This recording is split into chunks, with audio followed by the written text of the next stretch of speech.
Hello everyone. Today we are going to learn about team formation. So what is basically a team and why do we form a team? ठीक है, जब मैं ये team formation सोचता हूँ तो मेरे को सबसे पहला क्वेश्चन होना चाहिए कि भाई टीम क्या है और हमें टीम क्यों बना। तो टीम क्या है? Basically combination of people is known as team. Like मैंने दो तीन चार लोगों के इकट्ठा कर लिया तो that is basically a team. Like cricket team, आप ये बोल सकते हो कि भाई 11 लोग खेल। दूसरी चीज मेरे को सोचनी है कि भाई अब टीम टीम तो मेरे को समझ में आ गया कि टीम क्या है, कि कॉम्बिनेशन ऑफ पीपल, लेकिन मैं टीम फॉर्म क्यों कर रहा हूँ? ठीक है, तो टीम फॉर्म क्यों हो रही है? तो टीम क्यों फॉर्म होती है? लाइक हमें कोई एक पर्टिकुलर टास्क को कंप्लीट करने का है, तो मेरे को क्या करना होता है कि एक रिक्वायर्ड सेट ऑफ पीपल चाहिए होते हैं उसको कंप्लीट करने के लिए। तो जब हम एक टीम फॉर्म कर रहे हैं तो basically what we need is, मेरे को सर्टेन कंडीशंस चाहिए होती हैं जिसके थ्रू मैं टीम को फॉर्म करूं। ठीक है, और ये कंडीशंस हमें किस फॉर्म में गिवन होती है? स्टेटमेंट के फॉर्म में। तो मेरे को ये जो स्टेटमेंट गिवन होते हैं ये बहुत इंपॉर्टेंट है। अब इन स्टेटमेंट का रोल क्या है? ये स्टेटमेंट आपका सिर्फ टीम फॉर्मेशन में ही नहीं, ओवरऑल पूरी रीजनिंग में हेल्प करते हैं। ओके, तो आज हम क्या करेंगे इस वीडियो में? We are going to learn about this statement जिनके थ्रू हमें कंडीशंस डिफाइन होती है। ठीक है, तो फर्स्ट स्टेटमेंट इज बेसिकली, तो let's move on to the first statement. पहला स्टेटमेंट क्या है अपना? If A is selected then B is selected. तो यहाँ पे सबसे इंपॉर्टेंट चीज क्या है? इफ। ठीक है, पहले मेरे को ये समझना पड़ेगा कि ये कोई डेफिनेट स्टेटमेंट नहीं है। ये स्टेटमेंट शुरू कैसे हो रहा है? इफ से। अगर आप ए को सेलेक्ट करोगे, तो what this statement basically means is कि if A is selected then B is selected, कि अगर आप ए को सेलेक्ट करोगे तो आपको बी को सेलेक्ट करना पड़ेगा। दैट इज लाइक दिस, कि अगर मैंने ए को सेलेक्ट किया, दिस इंप्लाइज दैट मेरे को बी को सेलेक्ट करना पड़ेगा। ओके, अब बात आती है कि सपोज मैंने ए को सेलेक्ट नहीं किया, फिर क्या होगा? देन आप बी को सेलेक्ट कर भी सकते हो और ए को सेलेक्ट ना करने पे आप बी को सेलेक्ट नहीं भी कर सकते हैं। जब आप पहले स्टेटमेंट की बात करते हो कि अगर मैंने ए को सेलेक्ट किया तो बी को सेलेक्ट करना पड़ेगा, इसको हम बोलते हैं रीस्टेटमेंट। रीस्टेटमेंट मींस कि जो बोला गया है आप उसको एज इट इज ले रहे हो। और रीस्टेटमेंट डेफिनेट चीज है, मतलब ये तो होने ही वाला है कि अगर मैंने ए को लिया तो मेरे को बी को लेना ही पड़ेगा। यहां से मुझे पता लगता है कि ए और बी दोनों सेलेक्ट हो रहे हैं। ठीक है, इसके बाद अगर मैंने ए को सेलेक्ट नहीं किया तो दीज टू आर पॉसिबिलिटीज। ये पॉसिबिलिटीज है कि भाई अगर मैं ए को नहीं कर रहा हूं तो एक बार बी हो भी रहा है और एक बार बी नहीं भी हो रहा है। तो these two are possibilities basically. ठीक है, ये डेफिनेट नहीं होती हैं कि ए के ना होने पे बी को आप ले भी सकते हो और आप बी को नहीं भी ले सकते हो। तो यहां से मुझे क्या पता लग रहा है कि ए तो सेलेक्ट नहीं हो रहा है लेकिन बी सेलेक्ट हो रहा है। और इधर से मेरे को पता लग रहा है कि ए भी सेलेक्ट नहीं हो रहा है और बी भी सेलेक्ट नहीं हो। ओके, ठीक है, तो if A is selected then B is selected का मतलब क्या हो जाएगा कि अगर आपने ए को सेलेक्ट किया तो आपको बी को सेलेक्ट करना पड़ेगा। फिर होता है कि अगर आपने ए को सेलेक्ट नहीं किया तो आप बी को सेलेक्ट कर भी सकते हो और आप बी को सेलेक्ट नहीं भी कर सकते हो। ओके, उसके बाद हम एक टर्म यूज करते हैं दैट इज निगेशन। निगेशन का मतलब होता है कि अभी तक हम कंडीशन के रिस्पेक्ट में सोच रहे थे, ए के रिस्पेक्ट में। अब सपोज करो कि सामने वाले ने बोल दिया कि भाई अगर मैं बी को ही सेलेक्ट ना करूं फिर क्या होगा? तो आप बोलोगे कि भाई अगर बी सेलेक्टेड नहीं है तो ए भी सेलेक्ट नहीं होने वाला। तो निगेशन भी क्या होता है? डेफिनेट होता है। This is also a definite thing कि भाई ये भी होगा ही कि अगर मैंने बी को सेलेक्ट नहीं किया तो ए भी सेलेक्ट नहीं होने वाला है। ठीक है, तो इन्हीं के थ्रू कंडीशंस फॉर्म होती है। अब जब मैं इसको क्वेश्चन फॉर्मेट में यूज करूंगा, लाइक मेरे को क्वेश्चन में यूज करना है, तो ऐसा स्टेटमेंट का जो क्वेश्चन फॉर्मेट है वो क्या है? अब देखो, पहले स्टेटमेंट के थ्रू ए और बी दोनों सेलेक्ट हो रहे हैं, फिर बी अकेला आ सकता है, और आखिरी में क्या है, आपने ए और बी दोनों को सेलेक्ट नहीं। तो जब आप क्वेश्चन फॉर्मेट यूज करोगे या क्वेश्चन में से स्टेटमेंट का यूज करोगे, तो आप क्या करते हो, आप ये वाले स्टेटमेंट का यूज करने वाले हैं। ठीक है, तो जब आप क्वेश्चन फॉर्मेट में इसको यूज करते हो, तो आप क्या करते हो, आप इन तीनों कंडीशंस का यूज करते हो कि भाई ए और बी दोनों आ रहे हैं, बी अकेला भी आ सकता है, और ए और बी दोनों नहीं आएंगे। तो ये हमारा पहला स्टेटमेंट है, if A is selected then B is selected. ठीक है, अब अगले स्टेटमेंट पे चलते हैं। अगला स्टेटमेंट है, only if A is selected then B is selected. इसको मैं इस तरह से भी यूज कर सकता हूं, if B then A. Like only if A is selected then B is selected को मैं कैसे लिख सकता हूं कि if B is selected then A is selected. इसका मतलब है जब सिर्फ ए सेलेक्ट होगा तभी बी सेलेक्ट हो सकता है। तो आप इसको वापस से अपने फॉर्मेट में ला सकते हो, if B then. Okay, if B then A क्या हो जाएगा कि अगर आप बी को सेलेक्ट करोगे तो आपको ए को सेलेक्ट करना पड़ेगा। अगर आप बी को सेलेक्ट नहीं करते हो तो ए सेलेक्ट हो भी सकता है और ए सेलेक्ट नहीं भी हो सकता है। Like almost same as if A then B. जैसे जहां पे आप इफ के साथ ए ले रहे थे, वहां पे आप क्या कर रहे हो, इफ के साथ आप बी। अब जरा देखा जाए तो पहले वाला statement, again this will first one will be a री स्टेटमेंट, जो कि डेफिनेट होने वाला है। बाकी दोनों स्टेटमेंट क्या होने वाले हैं, पॉसिबिलिटीज। तो अब आप पहले स्टेटमेंट के थ्रू बोलोगे कि भाई ए और बी दोनों आ रहे हैं, फिर आप दूसरे के थ्रू बोलोगे कि भाई ए अकेला आ सकता है, और फिर आप तीसरे के थ्रू बोलोगे ए और बी दोनों नहीं आ। फिर अगेन हमारा क्वेश्चन फॉर्मेट में इसको आप कैसे यूज करोगे, अगर क्वेश्चन में कभी मिलेगा, आप बोलोगे भाई ए और बी दोनों आ सकते थे, ए अकेला आ सकता है, और ए और बी दोनों नहीं आएंगे। ठीक है, फिर हम अगला अपने डेफिनेट पे चलते हैं, दैट इज निगेशन। अब इसका निगेशन क्या हो जाएगा कि अगर मैंने ए को सेलेक्ट नहीं किया, दैट मीन्स बी भी सेलेक्ट नहीं होने वाला है।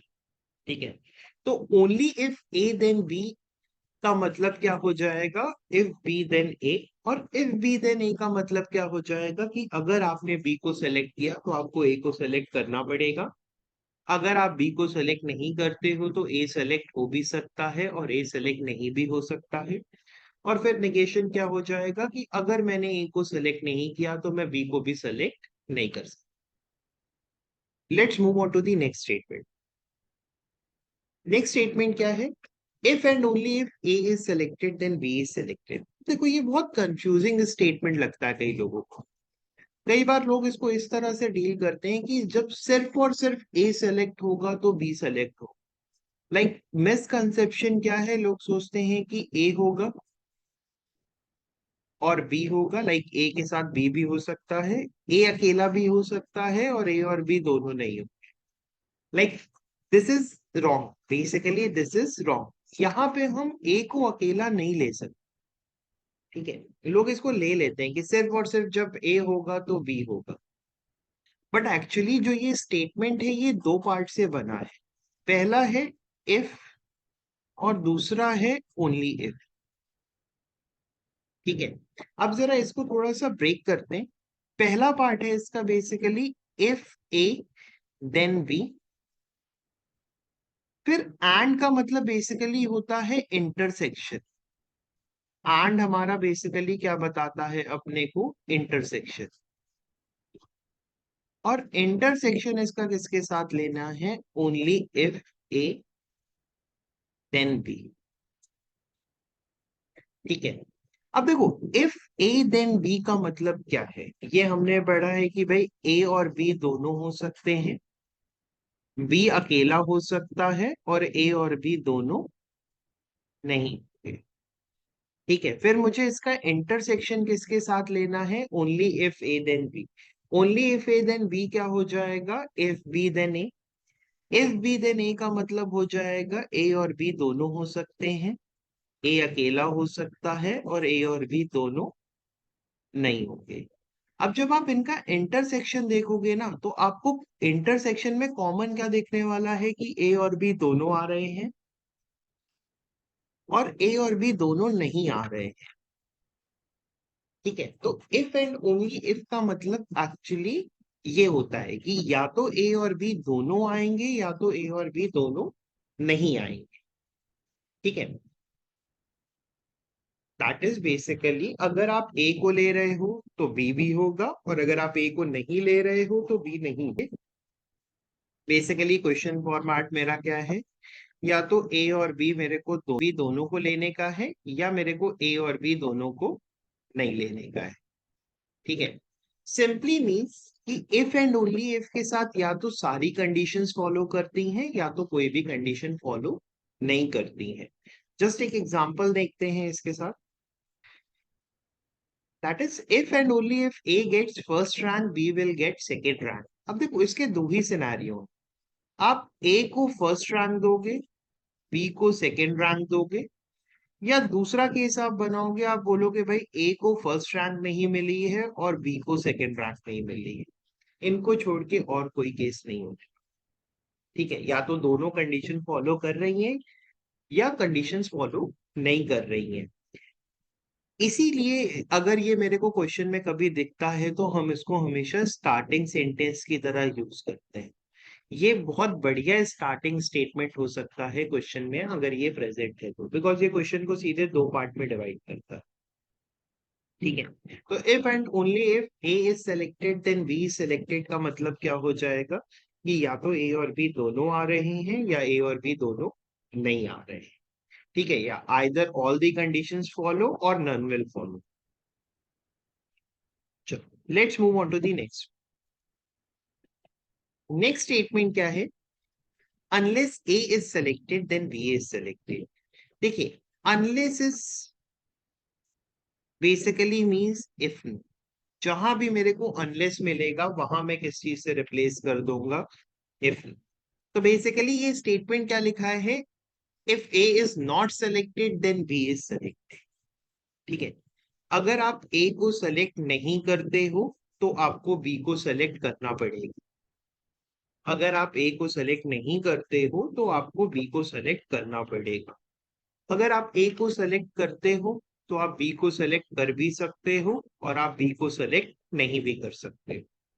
तो जब भी मेरे को अनलेस मिलेगा, तो मेरे को ध्यान रखना है कि उसको इफ नो से रिप्लेस कर देने का है। तो if no A is selected then B is selected, कि अगर आपने ए को नहीं लिया तो आपको बी को लेना पड़ेगा। अगर आपने ए को लिया है तो आप बी को ले भी सकते हो और नहीं भी ले सकते हो। अगेन निगेशन क्या हो जाएगा, अगर आपने बी को नहीं लिया है तो आपको ए को लेना पड़ेगा। अगेन रीस्टेटमेंट और निगेशन, ये डेफिनेट होगा, और इधर ये निगेशन डेफिनेट होगा। अब जब क्वेश्चंस में ये आते हैं, तो हमें निगेशन और रीस्टेटमेंट का एक्चुअल यूज समझ में आता है। तो इसका क्वेश्चन फॉर्मेट क्या है, बेसिकली आप बोलोगे कि भाई देखो, मेरे को पहले स्टेटमेंट से दिख रहा है कि सिर्फ बी अकेला आ रहा है, दूसरे में मेरे को दिख रहा है कि ए और बी दोनों आ रहे हैं, और तीसरे से मेरे को पता लग रहा है कि ए अकेला आ रहा है। तो unless A is selected then B selected में क्या हो जाएगा, ए अकेला, बी अकेला, या ए और बी दोनों। ऐसा कभी नहीं हो रहा है कि आपने दोनों को सेलेक्ट नहीं किया है, तो आपको मिनिमम एक को तो सेलेक्ट करना ही पड़ेगा।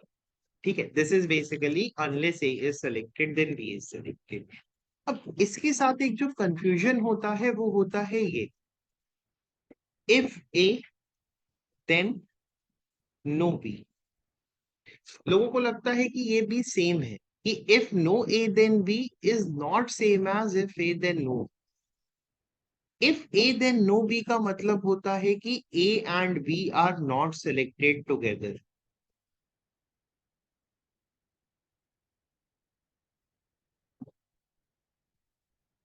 और if no A then B का मतलब होता है कि भाई मैं दोनों में से एक को तो ले ही रहा हूं, at least one is definitely select. ठीक है, चलिए अब अगले स्टेटमेंट पे चलते हैं। देखिए आइदर ए और बी इज सेलेक्टेड का मतलब होता है एटलीस्ट वन इज सेलेक्टेड। ठीक है, हमारे दिमाग में एक जो बहुत बड़ा मिसकंसेप्शन है इसको लेके कि या तो ए होगा या तो बी होगा, बट एक्चुअली आइदर ए और बी मीन्स कि अगर मैंने ए को सेलेक्ट नहीं किया तो मेरे को बी को सेलेक्ट करना पड़ेगा। ओके, और अगर मैं ए को सेलेक्ट करता हूं तो मैं बी को सेलेक्ट कर भी सकता हूं और मैं बी को सेलेक्ट नहीं भी कर सकता। तो आइदर ए और बी में आप कभी ऐसा नहीं कर सकते कि आपने दोनों को छोड़ा। तो या तो बी अकेला आ रहा है अकॉर्डिंग टू स्टेटमेंट वन, या ए और बी दोनों आ रहे हैं, या ए अकेले। ठीक है, तो आइदर ए और B means at least one is definitely selected. ऐसा कभी नहीं होगा कि आप दोनों को सेलेक्ट नहीं कर रहे हो। ठीक है, अब मान लो मेरे को दिया है आइदर ए और बी बट नॉट बोथ, तब क्या हो जाएगा कि एक ही आएगा। बट नॉट बोथ में क्या हो जाएगा, मेरे को एक ही लेने का है, तो वो स्टेटमेंट मेंशन्ड होता है। इस स्टेटमेंट पे चलते हैं। Neither A nor be selected, ये सबसे इजी होता है, ना ए सेलेक्ट होगा ना बी सेलेक्ट। ओके, अब जरा सा निगेशन पे बात कर लेते हैं। हमने दो के निगेशन पे बात नहीं की है। एक तो आइदर और के निगेशन पे हमने कोई डिस्कशन नहीं किया है, और एक हमने एंड के डिस्कशन पे नहीं किया। देखिए, और का निगेशन होता है नाइदर नॉर, आइदर और का निगेशन हो जाएगा नाइदर नॉर। ठीक है, अब जरा इसको समझने की कोशिश करते हैं। देखिए मान लो मेरे को आइदर ए और बी सिलेक्टेड को गलत करना है, तो ये कब पॉसिबल होगा? सपोज मैंने ए को सेलेक्ट किया और बी को सेलेक्ट नहीं किया, तो भी ये आइदर और की कंडीशन फॉलो कर रहा है। अगर मैंने ए को सेलेक्ट नहीं किया और बी को सेलेक्ट किया, तब भी ये आइदर और की कंडीशन फॉलो कर रहा है। तो और का निगेशन क्या है कि भाई देखो मैं एक को तो ले ही रहा हूं, तो ये निगेट कब होगा? जब मैं इसको नॉर लूंगा। तो आइदर और का negation is basically neither nor. Negation कब होगा? जब आप ए को भी सेलेक्ट नहीं करोगे और बी को सेलेक्ट नहीं करोगे, तो ये निगेशन। तो आइदर ए और बी सिलेक्टेड का निगेशन क्या हो जाएगा कि neither A selected nor be is selected. तो आइदर और का निगेशन होता है नाइदर और नॉर। सेम वे एंड का निगेशन होता है और। ठीक है, अब देखिए एंड का मतलब है कि मान लो मैंने बोला कि A and B are selected, तो देखिए ये गलत कब हो रहा है या निगेट कब कर रहा हूं मैं इस चीज को? जब मैं ए को नहीं सेलेक्ट कर रहा हूं, बी को सेलेक्ट कर, या मैं ए को सेलेक्ट कर रहा हूं, बी को सेलेक्ट नहीं कर, या मैं दोनों को सेलेक्ट नहीं कर रहा हूं। एंड वैलिड कब है? जब ए भी सेलेक्टेड है और बी भी सेलेक्टेड। ठीक है, तो एंड का निगेशन क्या हो जाता है? तो ये दो निगेशन है जो मेरे को ध्यान रखने हैं। बाकी सब में क्या है कि वो जस्ट रिवर्स ऑर्डर में चलता है, लेकिन आइदर और का निगेशन हो जाएगा नाइदर नॉर, और एंड का निगेशन हो जाएगा और। ठीक है,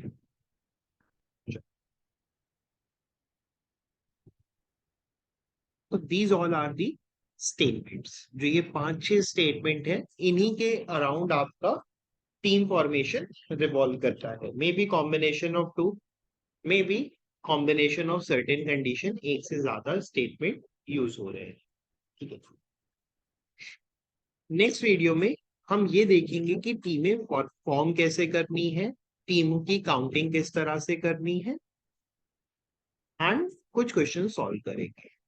thank you and have a nice day.